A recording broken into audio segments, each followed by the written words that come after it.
Assalomu alaykum qadrli do'stlar. Yana bitta Messi yoki Ronaldo ko'rsatuviga xush kelibsiz. Bugun biz futbol olamining eng yorqin va eng yosh futbolchilari haqida gaplashib o'tamiz va albatta Lamine Yamal. Sharhlovchingiz Usmon Alixon, ekspert To'malixon. Qani ketdik. Va alaykum assalom.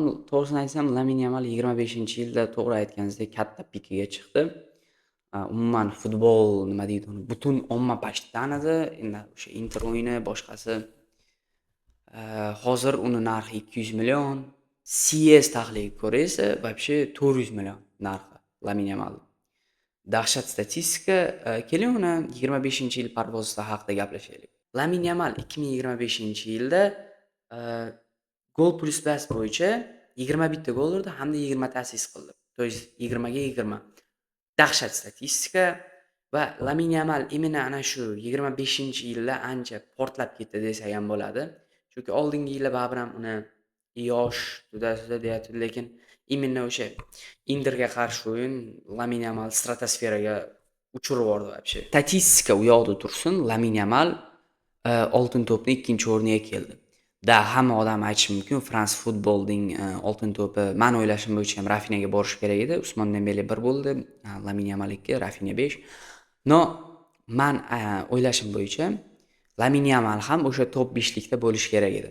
Lamine Yamal Rafinha urinida emas, lekin Rafinhadan bitta pas urinda. Rafinha hamda Pedridan pasroq, Lamine Yamal 3-o'rinda edi. Lamine Yamal effektivность bilan yordam berdi Barselonaga. Va o'zi umuman endi birinchi marta tarixda 18 yoshli bola 2-o'rinda kelmoqda endi. Bu prosta rekord.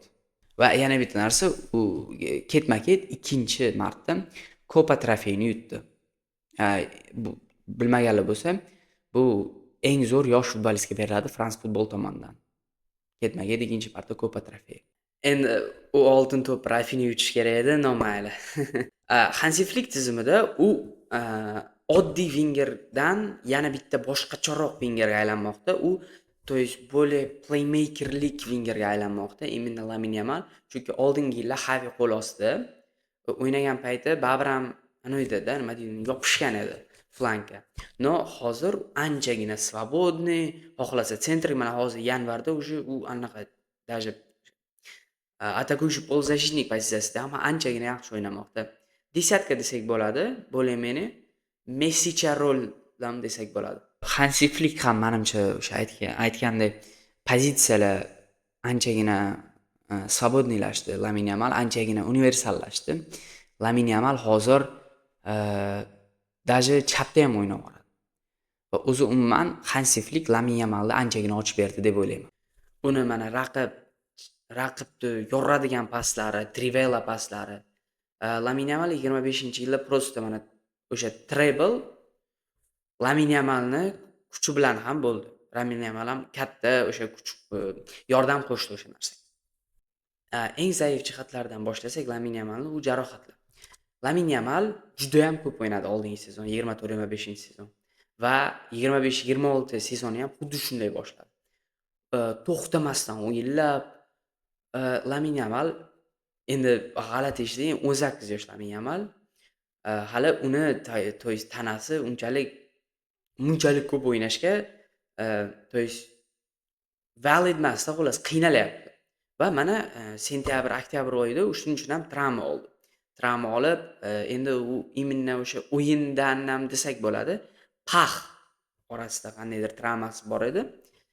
Sentyabr, oktyabrda shuni deb Lamine Yamalni ko'p 25-26 boshidagi o'yini unchalik o'xshamadi. Yamal yana bitta narsasi, Yamal havoda juda ham zaif, havoda.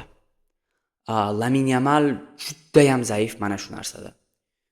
Hozir endi bilmadim, Lamine Yamal to'g'ri oldingi yillarga qaraganda anchagina atletizm qo'shdi o'ziga, lekin baribir ham yana qo'shish kerak, chunki Lamine Yamal hozir ham pashti uchib ketyapti. Mana Zajinning agar salgina qattiq turtsa uni uchib ketmoqda. No, anchagina ulучшение bo'lgan oldingi sezonga qaraganda. Lamine Yamalning imенно ana shu period 2025-yildagi eng katta problemasi bu shov-shuvlik va ko'p gapiradigan odamligida. Lamine Yamal oldingi sezon ko'rsatadi hammada. Interga qarshi O'sha Insta storieslari hammani esida bor endi. Lamine Yamal har bitta o'yindan oldin Insta stories qo'yadi. To'g'ri, dahshat hammasi. Prosta endi do'stlar, tushunib turibman, Lamine Yamal yosh, lekin Lamine Yamal salgina pasaytirish kerak. Mana pasaytiryapti o'sha. Sezayotgan bo'lsangizlar, oldin o'yinlardan oldin unchalik har bitta post qo'ymayapti Instagramga. Sekingina o'zini bosib, hammasi jim. Eslaringizda bor Nikki Nicole bilan situatsiya. Endi uni men qo'shmayman, no baribir-da. Prosta fakt aytaman. Nikki Nicole o'sha ajrashgandan keyin Lamine Yamal bilan Barselona La Ligada umuman yutqizmadi va Barselona Chempionlar Ligasida bitta mag'lubiyat qildi. Bu ham o'sha Chelsiga qarshi. Совпадение, не думаю. Nasroyni ham bir ikkita anaqa bo'ldi. Dadasini, dadasi ham salgina kallasi ketib qolgan ekan.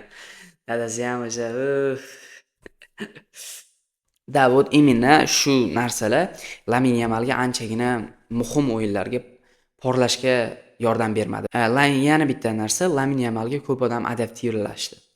To'g'ri, Lamine Yamal hali ham aldayapti. Hali ham dahshat driblingda, lekin trenerlar, соперник trenerlar unga уже где-то 2-3 ta futbolistni qo'yib qo'ymoqda, чтобы shu yopilsin shu bola. Shu boladan kreativlik keladi, shu bolada hamma narsa keladi. Iltimos shuni yopaylik, boshqa komandadan nimadir qilib yopamiz. Lamine Yamal shunaqa futbolistga aylandi. Va именно o'sha 2-3 ta соперникda hozircha qiynalmoqda. Xo'sh, To'malxon, nima deb o'ylaysan sen? Lamine Yamal 2026 jahon chempionati o'zini porlatadimi, o'zini ko'rsatadimi? Bu travmalardan o'sha qaytdimi yo yana o'sha travmalarga kirib, yana o'sha shov-shuv, mov-shuvlarga kirib ketadi? Menimcha ham o'zi Lamine Yamal futbolning brendi bo'lib bo'ldi. Adidas, любой sponsorsi o'sha Lamine, Coca-Cola Lamine Yamalga yugurmoqda. Lamine Yamal hozir почти hype urbinda deylik, Erling Haalandda o'tib ketdi.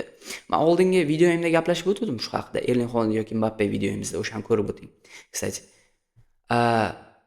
Erling Haalanddan hype juda ham kuchli bo'lib ketdi Lamine Yamalda va именно ana shu narsa meni o'ylashim bo'yicha zvezda qilib yubordi Lamine Yamal.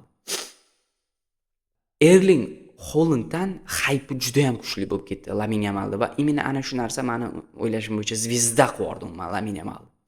Menimcha jahon chempionatini yutsa, Ispaniya oltin to'pni yutadi va endi Messini anusini demasdimi? Chunki Messida emas u. Lekin Lamine Yamal o'zini yangi istoriyasini qiladi do'stlar. Давайте to'xtatamiz. Messi hamda Ronaldoga hamma narsani sravneniya qilishdi. Ular ikkalasi tugadi pashti karyerasi.